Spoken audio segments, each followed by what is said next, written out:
High, good morning. Fifth সেমিস্টারের class আমরা continue করব আজকে। তো গতকালকে আমরা শুরু করেছিলাম ইকোনমিক হিস্ট্রি অর্থাৎ অর্থনৈতিক ইতিহাস ব্রিটিশদের সময়কালে ভারতবর্ষে। আজকে অত্যন্ত গুরুত্বপূর্ণ একটা টপিক, যেটা তোমাদের এক্সামেতে আসার সম্ভাবনা প্রবল। 10 মার্কের একটা কোয়েশ্চেন, সেটা হচ্ছে অবশিল্পায়ন, ডি ইন্ডাস্ট্রিয়ালাইজেশনস কাকে বলে, কেন এই অবশিল্পায়ন ঘটেছিল এবং তার যে ফলাফল ভারতবর্ষের সেই সময়ের অর্থনীতিতে কি প্রভাব পড়েছিল, এই বিষয়গুলো আমরা আলোচনা করব। तो आज का क्लास डी इंडस्ट्रियलाइजेशंस के ऊपर है।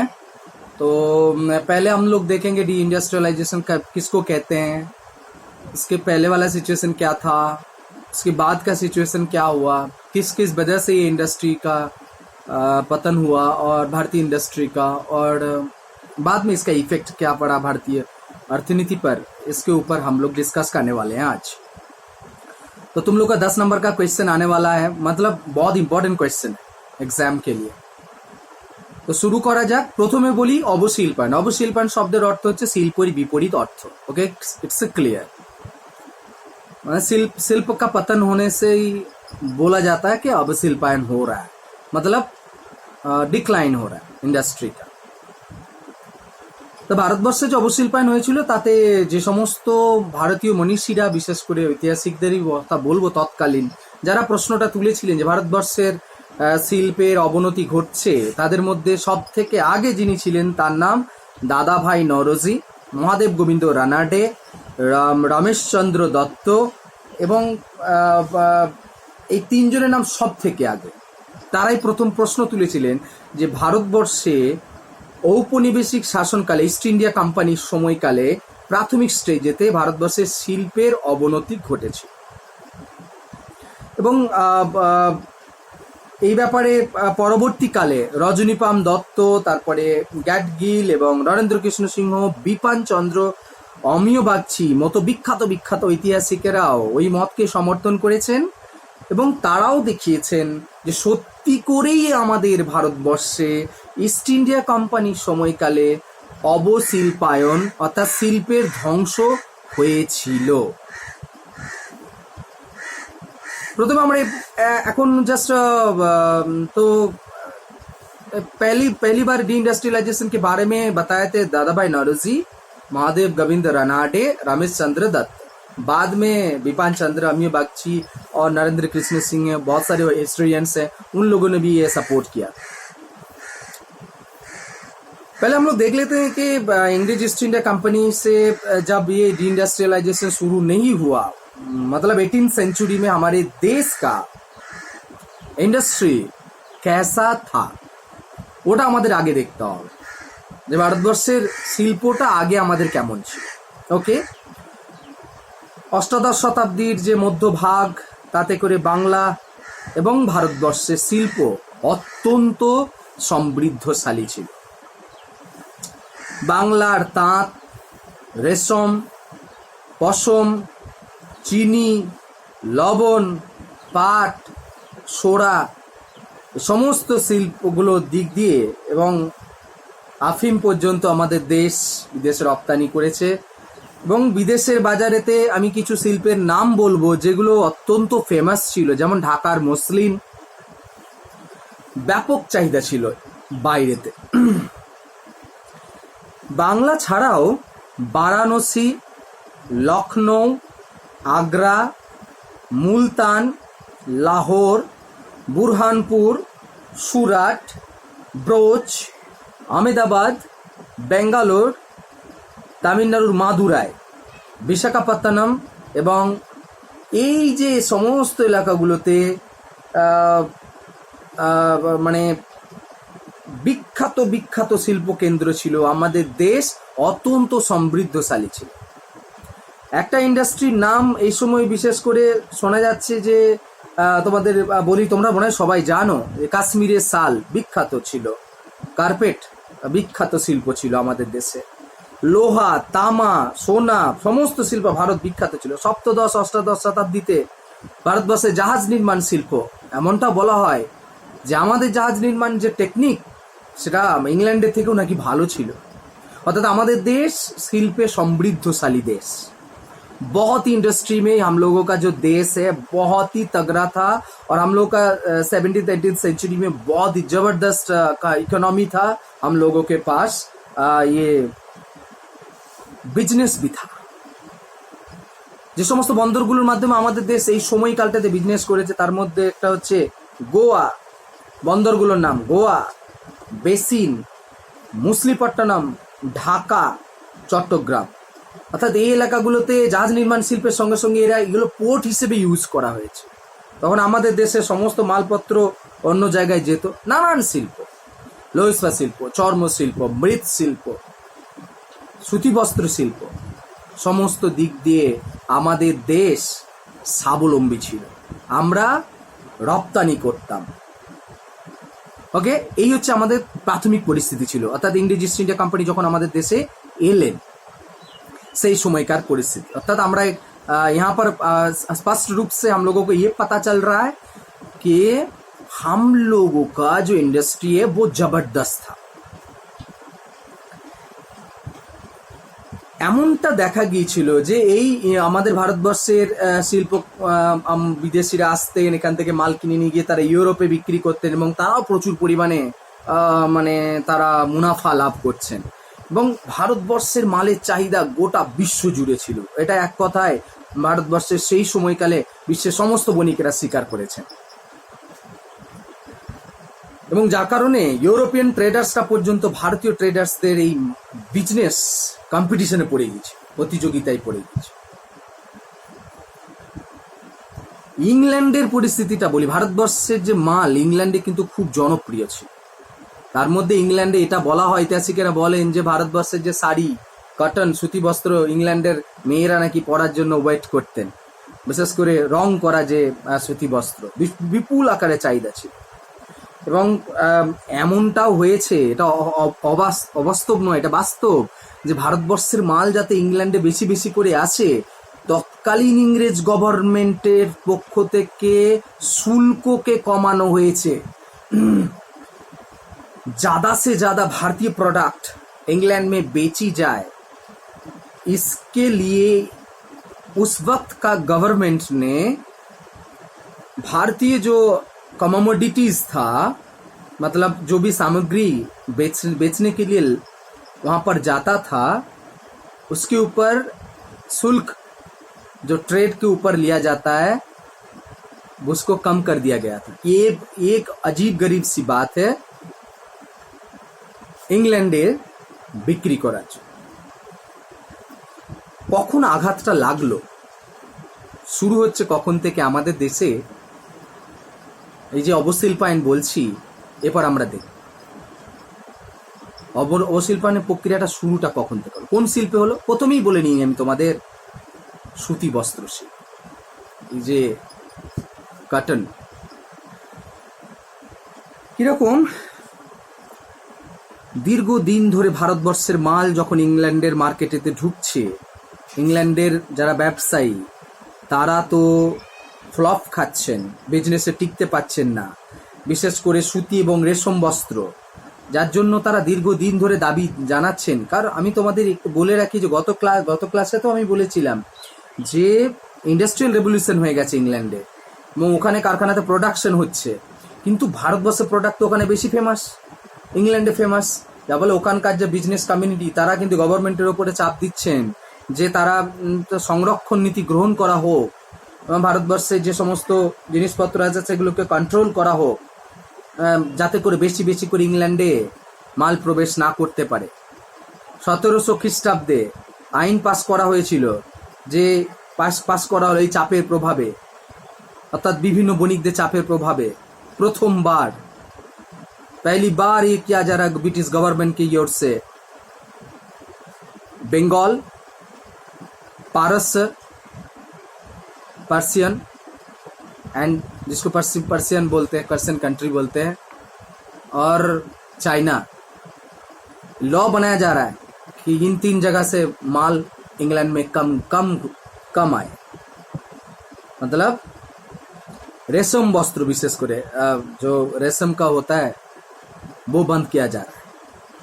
1720 খ্রিস্টাব্দে নতুন আইন আনা হচ্ছে ভারতবর্ষের সুতি বস্ত্র বিশেষ করে যেগুলো কালার কটন ইম্পোজ আইন প্রয়োগ করা হচ্ছে। শুরু হয়ে গেল ভারতবর্ষে এই সিস্টেমটাকে কমানোর জন্য যে রঙিন সুতি বস্ত্র ইংল্যান্ডে ঢুকতে পারবে, অর্থাৎ নিষিদ্ধ করে দেওয়া হলো আমদানি করা। ভারতবর্ষের মাল রঙিন বস্ত্র ভারত চীন পারস্য দেশের বিশেষ করে ভারত বাংলার ইংল্যান্ডে ঢুকতে পারবে না। 1720 সালে আইন হয়ে গেছে, করে দেওয়া হলো। দেখবো 1747, 59, 60 শুল্ক বাড়ানো হচ্ছে যাতে করে ভারতবর্ষের বিশেষ করে বাংলার প্রোডাক্ট ইংল্যান্ডে ঢুকতে না পারে। কিন্তু এত কিছু চেষ্টা করা সত্ত্বেও ভারতবর্ষের বিশেষ করে বাংলার যে এত প্রোডাক্ট, ওরা ইংল্যান্ডের লোকেরা এতটাই চাহিদা, এবং ইংল্যান্ড তো শুধু নয়, ইউরোপ মহাদেশের অন্যান্য দেশে তো ভারত আমাদের বাংলা প্রোডাক্ট বিক্রি হচ্ছে, বিশেষ করে কাপড়। তার ফলে পুরোপুরিভাবে বন্ধ করে দেওয়া সম্ভব হয়নি, আমাদের ইন্ডাস্ট্রি কিন্তু কন্টিনিউ করেছে। দ্বিতীয় ধাক্কাটা কখন থেকে কিভাবে প্রসেসটা শুরু হলো দেখো, আমাদের দেশে প্রথম তাহলে প্রসেস অলরেডি শুরু হলো, নানান ধরনের শুল্ক নীতি প্রয়োগ করে আমাদের ইন্ডাস্ট্রিটার যে প্রাথমিক স্টেজের যে ধাক্কা ওগুলো দেওয়া শুরু হয়ে গেছে। দ্বিতীয় স্টেজ 1757 সালে পলাশী যুদ্ধের পর। আমরা জানি যে 1757 সালে সিরাজদৌল্লাকে পরাজিত করার পর, ফোর্ট উইলিয়াম দুর্গ এবং কলকাতাকে দখল করার পর ব্রিটিশ ইস্ট ইন্ডিয়া কোম্পানি বেশ কিছু পলিসি অবলম্বন করেছিলেন, এবং সেই পলিসিগুলোতে বলা হয়েছিল যে ভারতীয় বাংলার মার্কেটে ভারতীয় অন্যান্য এলাকার বণিক এবং বিদেশি যারা ইউরোপিয়ানরা আসছেন তাদের যাতে ঢুকতে না দেওয়া হয় তার জন্য ল বানানো হয়েছিল। কারণ পরোক্ষভাবে इनडायरेक्टली जो पॉलिटिकल पावर्स वो ब्रिटिश ईस्ट इंडिया कंपनी के पास था, वो ले रहे थे। इसके चलते पूरी तरह से इसको बंद कर दिया गया है এবং অন্যান্য বণিকদের আসা বন্ধ হয়ে গেল বাংলার মার্কেটে। 1765 সাল আমরা জানি বক্সারের যুদ্ধ, বক্সারের যুদ্ধের পর তো পুরোপুরিভাবে বাংলা বিহার উড়িষ্যার মার্কেটটাই দখল করে নিয়েছে ইস্ট ইন্ডিয়া কোম্পানি।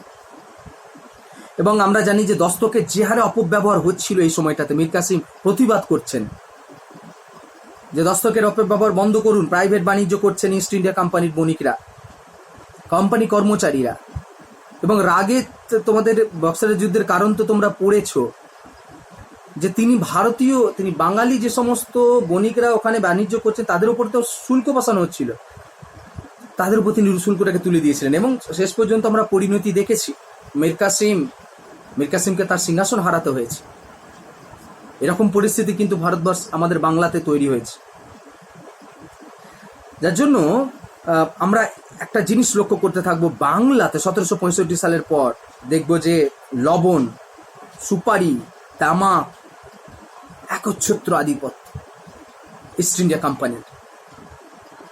ওকে, নেক্সট স্টেজের ধাক্কাটা, 3 নম্বর ধাক্কাটা কেমন ভাবে দিচ্ছে দেখো।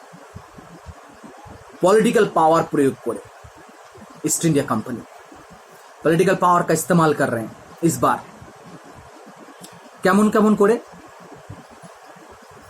না, মোটামুটি ভাবে আমরা যখন দেখতে পাচ্ছি 1765 সালে দেওয়ানি লাভ যখন হচ্ছে বাংলা বিহার উড়িষ্যায়, প্রায় কোম্পানি সমস্ত কর্মচারীরা জোর জবস্তি করে সমস্ত জিনিসপত্র আদায় করছেন, ট্যাক্স তো নিচ্ছেন সিতাব রায়, রেজা খাঁ।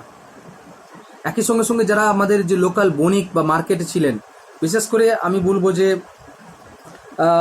যারা বাংলা তাঁতি এবং যারা কাঁচামাল প্রোডাকশন করছেন তাদের দুরবস্থা, তাদের উপরে পলিটিক্যাল পাওয়ার সব থেকে বেশি প্রয়োগ করা হচ্ছে। কিরকম না, বাংলার যারা দরিদ্র তাঁতি ছিলেন, যারা তাঁত তৈরি করতেন, তাদেরকে দালালের মাধ্যমে, দালাল মানে কি বলতো, ইন্টারমিডিয়েট, মধ্যস্বত্বভোগী, যারা ধরো ব্রিটেনের বণিক এসেছেন এবং ভারতীয় কেউ একজন লোক রয়েছেন যিনি ভারতীয়দের কাছ থেকে প্রোডাক্ট কিনে ওই ইংরেজ অফিসারদের দিচ্ছেন, এবং ইংল্যান্ডের লোকেরা আবার বাইরে নিয়ে যাচ্ছেন। ওই যে মাঝের যে ম্যান, সেই ম্যানদের কথা বলা হচ্ছে, দালাল বাজেদেরকে বলা হচ্ছে। জগৎ শেঠ পরিবার তার সব থেকে বড় উদাহরণ। তো এবং এরা কি করছেন দেখো, ওই সমস্ত পলিটিক্যাল পাওয়ারকে কিভাবে ইনডাইরেক্টলি ব্যবহার করা হচ্ছে, যে 20 থেকে 40 ভাগ কম মূল্যে অগ্রিম তাঁতিদেরকে টাকা দিয়ে দেওয়া হচ্ছে, যে তোমরা শোনো তাঁত তৈরি করো, তোমাদের তাঁতগুলো আমরা কিনে নেব। এবং এমনও বলা হয়েছে যে তারা অন্য জায়গায় দাম পেলেও তারা বিক্রি করতে পারছেন না, নেবেন কি, অলরেডি তো টাকা দিয়ে ফেলেছেন, নিয়ে রেখেছেন টাকা, তা তাদেরকে কম দামেই মার্কেটে যতই দাম থাকুক, কিন্তু তাদেরকে যাদের কাছ থেকে টাকা নিয়েছেন বাংলার তাঁতিরা তাদেরকে কেবলমাত্র প্রোডাক্ট বিক্রি করছেন, বাধ্য হচ্ছে। মানে এমনটাও বলা হয়েছে যে কাঁচা তুলোর যে প্রোডাকশনটা আমাদের পশ্চিম ভারতে, বিশেষ করে গুজরাট, মহারাষ্ট্র, ওখানে তো কাঁচা তুলো উৎপাদন বেশি হতো, তামিলনাড়ু কিছুটা অঞ্চল, এবং আমাদের বাংলার যারা তাঁতিরা অনেক সময় ওখান থেকে তুলো নিয়ে আসতো। এখন কি হচ্ছে, ইস্ট ইন্ডিয়া কোম্পানির লোক ওখান থেকে তুলো কিনে নিয়ে চলে আসছে, দিয়ে তাঁতিদের কম করে 14 থেকে 15 টাকা বেশি দামে বলছেন যে আমাদের কাছ থেকে তোমাদেরকে তুলো কিনতে হবে, দিয়ে তারা কটনের সুতো তৈরি করে দিচ্ছেন ব্রিটিশ ও সমস্ত বণিকদের উদ্দেশ্যে। অর্থাৎ কেনা এবং বেচা দুই দিক দিয়েই বাঙালি, বিশেষ করে আমি বাঙালিদের নামটা বলবো, বাঙালি তাঁতিরা বিধ্বস্ত হচ্ছেন। এবং যার রিপোর্ট দেখতে পাওয়া যায় যে লোকসান এবং একই সঙ্গে সঙ্গে অত্যাচারের একটা স্যাম্পল কপি তোমাদের বলি, যে বাংলা তাঁতিরা দেখছেন তারা তো লোকসানে চালাচ্ছেন, জোর জবস্তি করে তাদের দালালরা মালপত্র নিয়ে চলে যাচ্ছেন, এবং কম দামে দীর্ঘদিন তো আর বিক্রি করতে পারেন না। এবং এমনও উদাহরণ আছে যে তারা প্রফেশন ছেড়ে দিচ্ছেন, আর না হলে ব্রিটিশ তাদেরকে তো বাঁচানোর লোক সেই মুহূর্তে কেউ নেই, ভারতীয় তো কেউ নেই, ইংল্যান্ডের আন্ডারে তো চলে গেছে বাংলা। এবং যার জন্যে তারা তাঁত বস্ত্র উৎপাদন করার জন্য দেবে এই আঙ্গুলটা খুব ইম্পর্টেন্ট হয়ে যায় সুতো কাটার জন্য। তারা তাদের যাতে দায়িত্ব থেকে মুক্তি পায়, যাতে তাদের উপর জোর করতে না পারে, যে জোর করে সুতো তৈরি করো, এই সুতো ইংল্যান্ডে নিয়ে যাওয়া হচ্ছিল, ওখানে বস্ত্র বানিয়ে আমাদের মার্কেটে বিক্রি করা হচ্ছিল, কারণ বস্ত্র তো উৎপাদন করতে পারছে না, সেই বস্ত্র তো কি করে উৎপাদন, প্রচুর দাম। বাংলা তাঁতিরা সুতো উৎপাদনকারী হিসেবে পরিণত হয়ে পড়েছে এই মুহূর্তে। এই আঙ্গুলটা কেটে দিচ্ছে নিজেরাই, যাতে করে তারা এই আঙ্গুলটা इस उंगली को काट के फेंकते रहे। इसका मतलब है उन लोगों को फोर्स ना कर सके, इसके चलते ऐसा स्टेप लिया जा रहा है। মানে এর থেকে স্পষ্ট বুঝতে পারছো যে হারে আমাদের দেশে অত্যাচার চালানো হয়েছে। এবং একটা রিপোর্ট আছে 1825 খ্রিস্টাব্দের আমাদের ঢাকায় প্রায় 1.5 লক্ষ তাঁত বস্ত্র শিল্পী মানুষ ছিলেন, এবং 11 বছর পর আমরা 1825 খ্রিস্টাব্দ থেকে 1765 সাল, মানে 1825 খ্রিস্টাব্দ 1765 থেকে 1825 এই যে সময়কালটাতে প্রথমে মানে 1765 সালে ধরো 1.5 লক্ষ ছিল, 1825 সালে তার হিসেব দাঁড়িয়েছিল মাত্র 30,000 তাঁতি আর কর্মের সঙ্গে যুক্ত ছিলেন, বাকিরা কাজ ছেড়ে দিয়েছিল, छोड़ दिए थे बाकी लोग। 1.5 लाख से आके अभी 30,000 में रुका है 1825 में, 1765 में 1.5 लाख। इसका मतलब ये 2 हिस्सों से इनको तोड़ा जा रहा था। एक तो जो बेचने वाला सिस्टम को खत्म कर दिया गया था, और जो खरीदने वाला सिस्टम को भी खत्म कर दिया गया। जाए तो कहाँ जाए। এবং যার জন্য আমাদের দেশের যে লোকাল যে কুটির শিল্প, সেই কুটির শিল্পটা আমাদের বাংলার বিশেষ করে গ্রামে গ্রামে বাড়িতে বাড়িতে যে কুটির শিল্প, সেটার কিন্তু আস্তে আস্তে ধীরে ধীরে পতনের দিকে চলে। 2 নম্বর পতনের আরেকটা গুরুত্বপূর্ণ কারণ, এই যে ইন্ডাস্ট্রি আমাদের যে লোকাল কুটির শিল্পটা ধ্বংস হয়ে যাওয়ার বড় কারণ আরেকটা, সেটা হচ্ছে ইংল্যান্ডের শিল্প বিপ্লব। আমরা ইংল্যান্ডের শিল্প বিপ্লবকে যদি বিচার বিশ্লেষণ করি, দেখবো যে কলকারখানায় যে প্রোডাক্ট উৎপাদন হচ্ছে তাতে কম সময় লাগে, কম খরচা লাগে, মসৃণ হয়, টেকসই হয়। এরা বাংলা থেকে কাঁচামাল নিয়ে যাচ্ছে ওখানে প্রোডাক্ট উৎপাদন করছে, দিয়ে বাংলার মার্কেটেতে নিয়ে আসছে। এবং আমাদের দেশের বণিকরা বা আমাদের দেশে যারা ইন্ডাস্ট্রি মানে ছোট ছোট কুটির শিল্পের সঙ্গে যুক্ত, তারা যে মাল উৎপাদন করছে সেটা হচ্ছে মোটা, টেকসই, পরের কথা দাম বেশি, টিকতে পারছে না। এবং ঐতিহাসিক বিখ্যাত অর্থনীতিবিদ Adam Smith wealth of nation গ্রন্থে বলছেন যে ইন্ডাস্ট্রিয়াল রেভলিউশন যখন ইংল্যান্ডে হয়েছে তখন তার আগে যে অর্থনীতিটা কি ছিল বলতো? আবদ্ধ অর্থনীতি। ভারতবর্ষে বিশেষ করে ইস্ট ইন্ডিয়া কোম্পানি ছাড়া কেউ বিজনেস করতে পারতো না, এটা আমি গত কালকের ক্লাসে তোমাদের বলেছি। অ্যাডাম স্মিথ তার ওয়েলথ অফ নেশন গ্রন্থ বলছেন যে ওপেন করে দেওয়া হোক ভারতবর্ষের মার্কেটকে, এবং ব্রিটিশ সরকার চাপে পড়ে গিয়ে ভারতবর্ষের দরজা অন্যান্য সমস্ত বাণিজ্য করা বণিক সম্প্রদায়দের জন্য ঈষৎভাবে খুলে দিতে বাধ্য হচ্ছে। এবং 1793 সালে আমরা দেখতে পাবো যে ইস্ট ইন্ডিয়া কোম্পানির মারফতই 3000 টন মাল যাতে ভারতবর্ষে ঢোকে তার পারমিশন করানো হচ্ছে। পরে অবশ্য আরো বৃদ্ধি পাওয়া হচ্ছে। এটাতে গেল ইন্ডাস্ট্রিয়াল রেভলিউশনের ফলে আমাদের ভারতবর্ষে কি হলো? কম্পিটিশন, আর আমাদের ভারতীয় যে সমস্ত শিল্পীরা ছিলেন তারা টিকতে পারলেন না, মালে ছেয়ে যাচ্ছে ভারতবর্ষ মার্কেট। যেহেতু চাপ চলছিল, 3 নাম্বার পলিসি দ্বারা ভারতীয় ইন্ডাস্ট্রিকে কিভাবে শেষ করছে দেখো। সেটা হচ্ছে যে সনদ আইন। 1813 সালের সনদ আইনেতে বলা হয়েছিল যে চা ছাড়া ভারতবর্ষে ইস্ট इंडिया कंपनी আর একচ্ছত্র আধিপত্য বজায় রাখতে পারবে না। बिजनेस चा को छोड़कर और किसी भी इंडस्ट्री में कोई भी इंग्लैंड का कोई भी बिजनेसमैन भारत में आके वाणिज्य कर सकता है, ऐसा 1813 में वो जो सनद आइन हुआ था उसमें बोला गया। इसके चलते क्या हुआ, भारतवर्ष का पूरा जो मार्केट है वो ओपन हो गया, বাণিজ্যের মার্কেটটা পুরোপুরি দরজাটা খুলে গেল। এবং আমরা দেখতে পাবো একের পর এক ব্রিটিশ পণ্য আমাদের ভারতবর্ষের মার্কেটে আসছে, বিশেষ করে বাংলায় কলকাতার বন্দরেতে ঢুকছে। এবং বিশেষ করে যে শিল্পটাতে বেশি আসছে সেটা হচ্ছে বস্ত্র শিল্প। ম্যানচেস্টার, ল্যাঙ্কশায়ার, ওখানকার যে সুন্দর সুন্দর কোয়ালিটিযুক্ত যে বস্ত্র আমাদের বাংলার মার্কেটেতে ঢুকছে, যার জন্যে সেখানে দুটো ফ্যাসিলিটিও তারা পাচ্ছে। বিনা শুল্কে বাণিজ্য করার অধিকার, দস্তক তারা তো অলরেডি পাচ্ছেন এখানে ফ্যাসিলিটি। তারপরে প্রতিনিয়ত মাল ঢুকছে। এবং আমাদের দেশে এই সময়তে একটা জিনিস লক্ষ্য করা গিয়েছিল, যতটা না রপ্তানি আমরা করছিলাম তার থেকে বেশি আমদানি হচ্ছিল ভারতবর্ষে। এবং তার একটা রিপোর্টও দেওয়া রয়েছে। 1797 খ্রিস্টাব্দে বলা হয়েছে যে যাতে করে আমদানি শুল্ক, হ্যাঁ তোমাদের বলতে ভুলে গেছি, যে আমদানি শুল্ক ইংল্যান্ডে যে প্রোডাক্ট ভারতবর্ষে মার্কেটেতে আসছে তার উপর যে ট্যাক্স শুল্ক সেটা পরিমাণ কমিয়ে দেওয়া হচ্ছে। আবার ভারতীয় যে সমস্ত পণ্য ইংল্যান্ডে যাচ্ছিল সেটা তো অলরেডি বললাম যে শুল্ক বাড়িয়ে দেওয়া হয়েছে।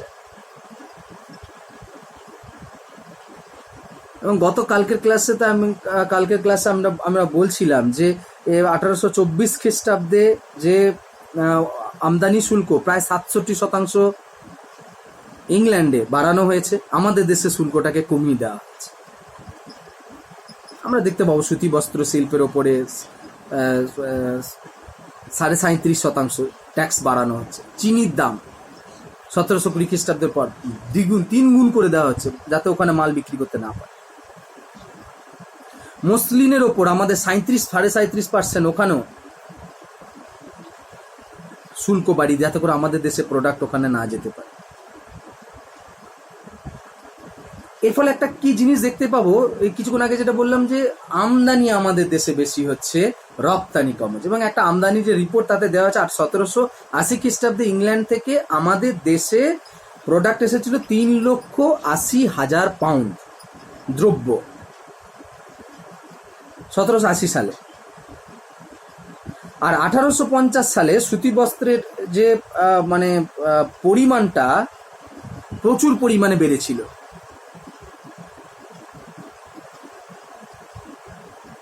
এবং একটা পরিসংখ্যান, সুন্দর পরিসংখ্যান আছে, আমি তোমাদের সঙ্গে শেয়ার করছি।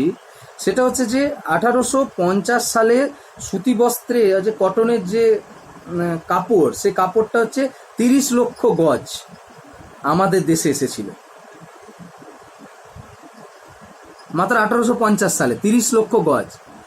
আর 1870 সালে কত হয়েছে জানো? 6,40,00,000 গজ কাপড় আমাদের দেশে এসেছে। তাহলে একটা পরিসংখ্যান তো স্পষ্ট যে আমাদের দেশে কাপড়ের আমদানিটা বেশি হয়েছে, মানে আসছিল বেশি। কেবলমাত্র সুতি বস্ত্রই নয়, একের পর এক শিল্প দ্রব্য যেগুলো আমরা স্বাধীন ছিলাম, সেগুলো আস্তে আস্তে ধীরে ধীরে কম হতে শুরু করেছে। আমরা ওগুলোকে আমদানি করতে শুরু করলাম। আমদানি হচ্ছে পশম, লোহা, মৃৎশিল্প, কাঁচ, ঢাল তরোয়াল, খোদাই করার জিনিস, কারুকার্যের জিনিস, নানান জিনিসপত্র এগুলো হতে শুরু হয়ে গেছে। এগুলো আমরা আমদানি করছি। আমাদের দেশের চরিত্রটা শেষে কি হলো জানো?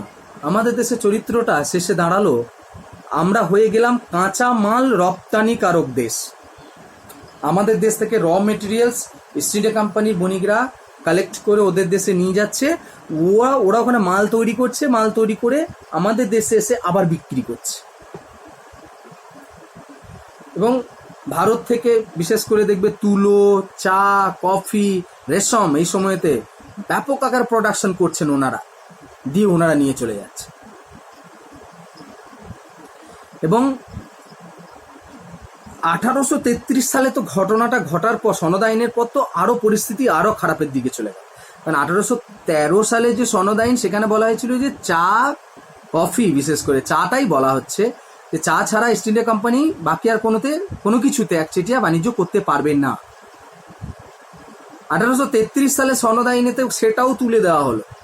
অর্থাৎ এখানে বলে দেওয়া হচ্ছে যে ইস্ট ইন্ডিয়া কোম্পানি চা না, কোনো বিজনেসটাই আর একচেটিয়া ভারতবর্ষে করতে পারবে না। এর ফলে কি হলো ঘটনাটা বুঝতে পারছো অলরেডি। ভারতবর্ষের মার্কেট বিদেশি পণ্য, বিশেষ করে ইংল্যান্ডের বণিকরা ছেয়ে গেল। আর মানে চা, কফি, সুতিবস্ত্র সমস্ত ইন্ডাস্ট্রি প্রচুর পরিমাণে আসতে লাগলো।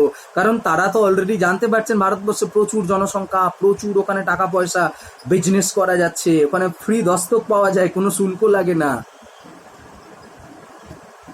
এরকম সুবিধা পাওয়া যায় ওখানে, শুল্কের হার কম। তো ধীরে ধীরে মানে প্রচুর পরিমাণে জিনিসপত্র আমাদের দেশে আসতে শুরু করলো। আর 1853 সালে যখন আমাদের দেশে রেল চালু হয়ে গেল, তখন তো গ্রামে গ্রামে পৌঁছে গেল। যে এলাকা দিয়ে রেল লাইন ছুটেছিল, সেই এলাকায় এলাকায় ব্রিটিশ পণ্যের বাজার একদম মানে পুরোপুরিভাবে ছেয়ে গেল। অর্থাৎ এইভাবে আমরা দীর্ঘদিন একটা প্রক্রিয়া আমাদের শিল্পগুলোকে তছনছ করে দেওয়া। এখন এই যে আমাদের দেশের শিল্প বাণিজ্যের ধ্বংসের যে কয়েকটা ছোট ছোট কারণ আমি তোমাদের সামনে তুলে ধরব, যদি আমরা এটাকে ছোট ছোট পয়েন্ট করি, তাহলে আমরা কি কি দেখতে পাবো, কি কি কারণে ভারতীয় ইন্ডাস্ট্রি সেই সময়ে নষ্ট হলো। প্রথম কারণ, যে মেশিনে তৈরি করা দ্রব্য সেটা ছিল সস্তায়, বহুতই সস্তা থা, 1 নম্বর পয়েন্ট, সেগুলো তো লোক কিনবেই। 2, আমরা ভারতীয়রাও দায়ী ছিলাম। এটা বাজারে আমরা যাচ্ছি, যেখানে দেখতে পাবো হাতেতে একটা 5 টাকার গামছা, সেটা খুব মসৃণ, আর একটা 15 টাকার গামছা, সেটা ভারতীয় লোকেরা তৈরি করেছে মোটা সুতোর, সেটা একটু খড়খড়ে। তো মসৃণটাকে তো আমি তো চুজ করব, আমি তো ভারতীয় মাল কিনতে গেছি কলকাতার বন্দরে, বা আমি খিদিরপুরের মার্কেটে কিনতে গেছি। এরকম বলা হচ্ছে যে ভারতীয়রাও দায়ী ছিল। যখন মার্কেটেতে মাল কিনতে যাচ্ছেন, তারা ওটাকে বেশি পছন্দ করছেন, ভারতবর্ষের লোকেদের দ্বারা প্রোডাক্ট হওয়া মালটা নয়। অর্থাৎ আমরা এই যে আমাদের শিল্পের অবশিল্পায়ন ঘটেছিল, তার জন্য আমাদের দেশের মধ্যবিত্ত বিত্তশালী মানুষেরাও দায়ী ছিল। वो लोग भी रेस्पॉन्सिबल थे, क्योंकि वही लोग खरीद रहे थे। ऐसा अगर होता तो वो नहीं खरीदते, इंडियन प्रोडक्ट को खरीदते, तो थोड़ा बहुत इंडस्ट्री बच जाता, या ऐसा हालत नहीं होता। 3 नंबर,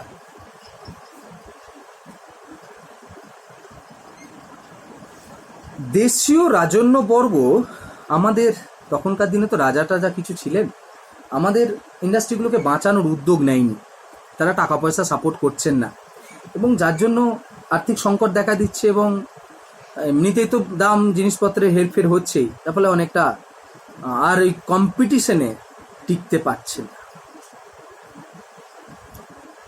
4 নম্বর পয়েন্ট, আমাদের দেশে শিল্প বিপ্লবের ফলে আমাদের দেশে অবশিল্পায়ন হয়েছে। কারণ শিল্প বিপ্লবের ফলে প্রচুর পরিমাণ আমাদের প্রোডাক্ট ঢুকেছে দেশেতে, তার ফলে আমরা কম্পিটিশনে টিকতে পারিনি। এটা শিল্প বিপ্লব ইংল্যান্ডে হলেও আমাদের ক্ষেত্রে কিন্তু উল্টো হয়ে গিয়েছিল। আমাদের যে পুরনো যে শিল্প, আমার ঘর ঘর का जो शिल्प था वो टूट गया उधर इंडस्ट्रियल रेवोल्यूशन की वजह से।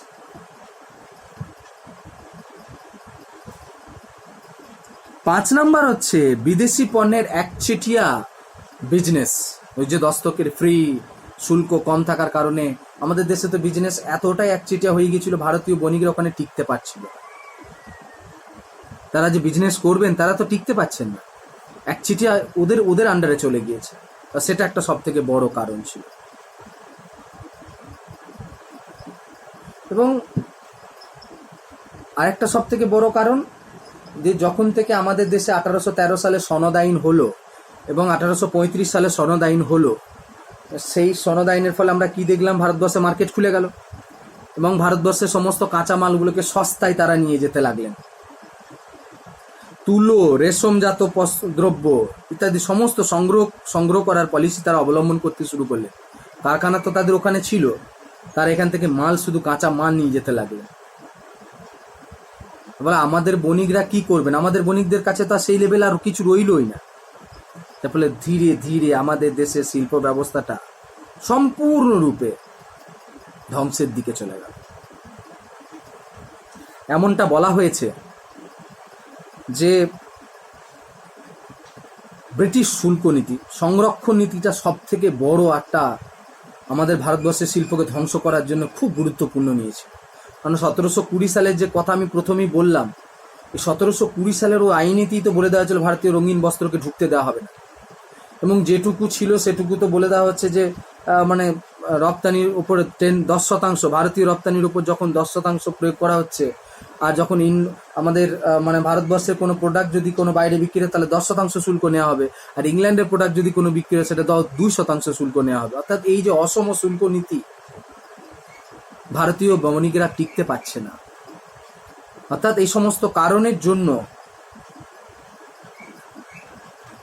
ভারতবর্ষের শিল্প তখনকার দিনে ধ্বংসের দিকে চলে যায়। আর আরেকটা তো আমরা স্পষ্টভাবে জানি যে হাতের দ্বারা মাল আর যন্ত্রের দ্বারা মাল, পার্থক্য তো হবেই, কম্পিটিশনে কতদিন থাকবে। যাই হোক, এই সমস্ত কারণের জন্য আমাদের দেশে শিল্পের অবনতি ঘটে গেল। ফলাফলটা কি হলো, জাস্ট খুব সংক্ষেপে আমি তোমাদের ফলাফলগুলো বলবো। এই যে আমাদের দেশে পণ্য ঢুকলো, এত এত ল বানানো হলো, এত শুল্ক কমিয়ে দেওয়া হলো, এর ফলে আমাদের দেশে কি জিনিস দেখা গেল? প্রথমত, আমরা এমন একটা দেশে পরিণত হলাম, আমরা রপ্তানিকারক দেশ নই, আমদানিকারক দেশে পরিণত হয়ে গেলাম। এটা ফার্স্ট ফলাফল, ডি ইন্ডাস্ট্রিয়ালাইজেশনের ফল। 2 নাম্বার, আমাদের দেশে সমস্ত যে কাঁচামালগুলো আর আমাদের দেশের লোকাল লেভেল আর ব্যবহার হতে আর হওয়ার সুযোগ রইল না। কারণ সেগুলো তো বিশেষ করে সোডা, চিনি, কাঁচের তৈরি দ্রব্য, কাঁচা তুলো, নীল, চা, কফি, এগুলো সব তো ওরা নিয়ে যেতে লাগলো। তাহলে আমাদের দেশের আভ্যন্তরীণ ক্ষেত্রে মানে কৃষি প্রধান দেশ ভারতবর্ষ,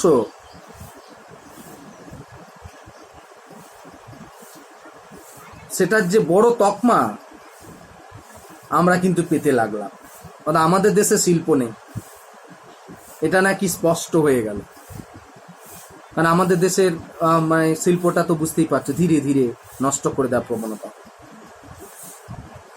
3 নাম্বার যেটা ঘটলো, আমাদের দেশে যে সমস্ত বণিকরা জাহাজে করে মাল বিক্রি করতে যেতেন, তারা তো লাভ পাচ্ছেন না, তারা তো কাজ হারাচ্ছেন।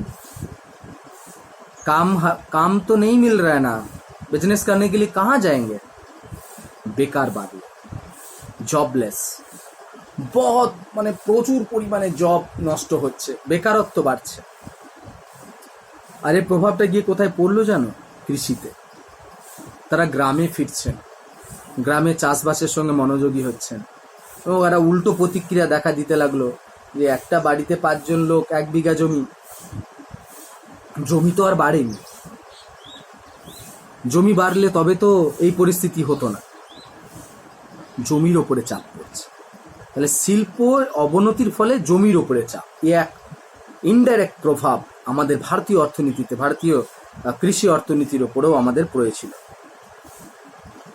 আমরা দেখতে পাবো অনেক বড় বড় শহর, মুর্শিদাবাদ, মুসলিপট্টনম, ঢাকা, মানে সমস্ত তাঞ্জাবুর, সুরাট, বড় বড় যে ইন্ডাস্ট্রি শহরগুলো মুখ থুবড়ে পড়ছে, পতন ঘটছে, এদের জৌলুস কমে যাচ্ছে ভারতবর্ষে অবশিল্পায়ন ঘটার জন্য। কারণ এইখানেই তো বড় বড় শিল্পগুলো গড়ে উঠেছিল।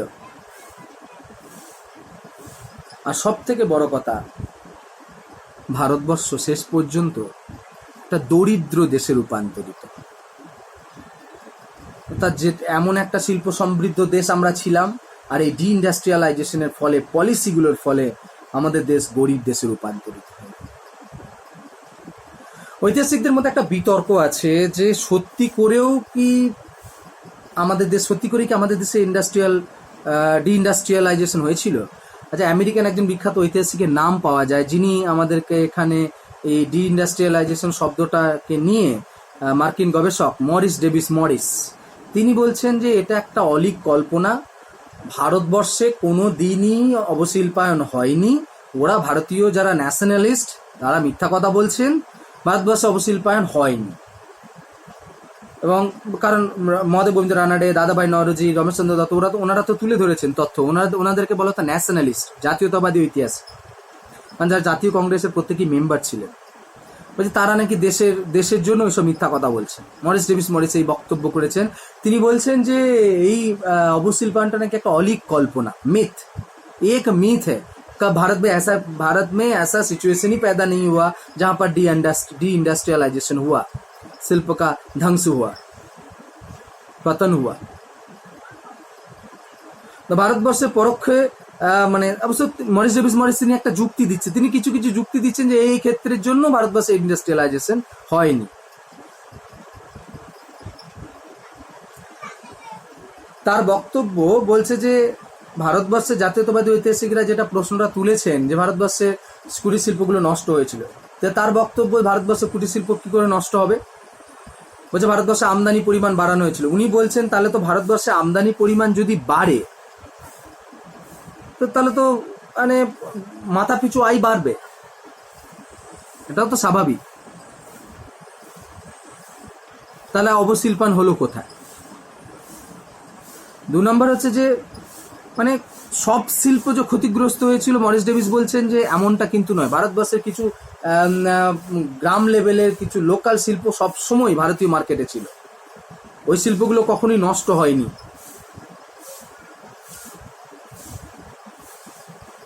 তো তিনি একটা উদাহরণও দিয়েছেন যে ভারতবর্ষের এই যে সুতো কাটা, যদি আমরা বলি যে ভারতবর্ষ একটা কাঁচামাল উৎপাদনকারী দেশে পরিণত হলো, অর্থাৎ সুতো তৈরি করছেন আর ওরা নাকি বাইরে ইংল্যান্ডের বণিকেরা নিয়ে চলে যাচ্ছেন, ওখান থেকে কাপড় হয়ে আসছে।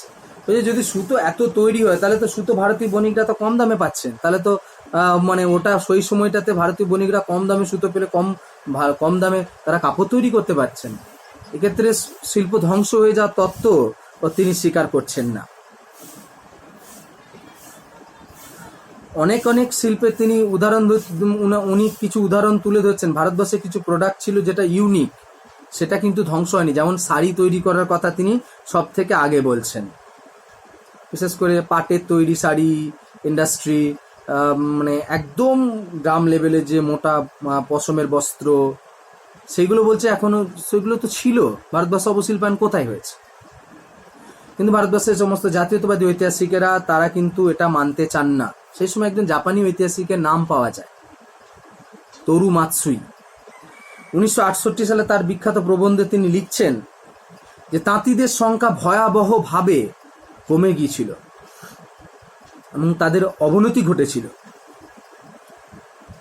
যে তিনি তার টেক্সটে অনেক পরিসংখ্যান দিয়েও তিনি দেখিয়েছেন যে যতটা না আমাদের দেশ রপ্তানি করেছিল তার থেকে বেশি আমদানি করেছিল, এবং ইংল্যান্ডের পুরো বণিকরা আমাদের ভারতবর্ষের মার্কেটকে পুরোপুরিভাবে দখল করে নিয়েছিল, এবং ভারতীয় বণিকরা কখনো ওই কম্পিটিশনে টিকতে পারেননি।